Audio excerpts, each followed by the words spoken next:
জুবিন গাৰ্গৰ ন্যায়ৰ দাবীৰে চাইকেল যাত্ৰা ডিব্ৰুগড়ৰ টিংখাঙৰ পৰা জুবিন ক্ষেত্ৰলৈ চাইকেল লৈ ওলাল দুই মহিলা গামোচাত বৈ উলিয়ালে জাষ্টিছ ফৰ জুবিন গাৰ্গ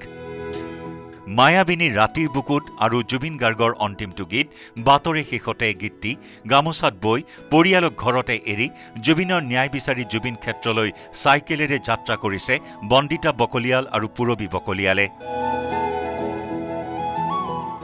মানে আজি 1.5 মাহ জুবিনদাৰ ন্যায় পোৱা নাই আমি হেতু কাৰণে আমি সাইকেলেৰে আমি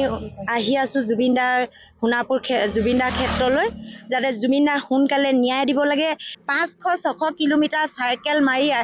আহিবলৈ আমি ভয় পোৱা নাই জুবিনদাৰ ন্যায় পাবই লাগিব আমাক জুবিনদাৰ ন্যায় লাগিবই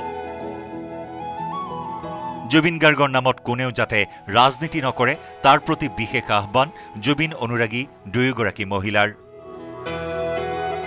জুবিনদা ফাংচন বুলি ক'লে 11 কিলোমিটাৰ খোজকাঢ়ি হলো আমি জুবিনদা ফাংচনলৈ যাওঁ সৰুপে চাওঁ মানে এতিয়াতো আমাৰ সংসাৰৰ জীৱন আমি এতিয়াতো ল'ৰা ছোৱালী মানুহজন আছে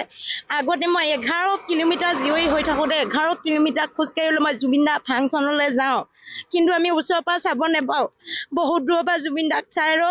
বহুত জীৱিত অৱস্থাৰ পৰা তেওঁ প্ৰতিছবি আমি অংকন কৰি থাকোঁ তেওঁক দিবলৈ নেপালোঁ এই শেষবাৰৰ কাৰণে আমি তেওঁ সমাধিত দিবলৈ আমি চাইকেল মাৰি আহিলোঁ দুই অনুৰাগীৰ দাবী জুবিনদাই উচিত ন্যায় পাবই লাগিব পুৰণি গুদামৰ পৰা হেমন্ত দাসৰ report news 18 Assam north east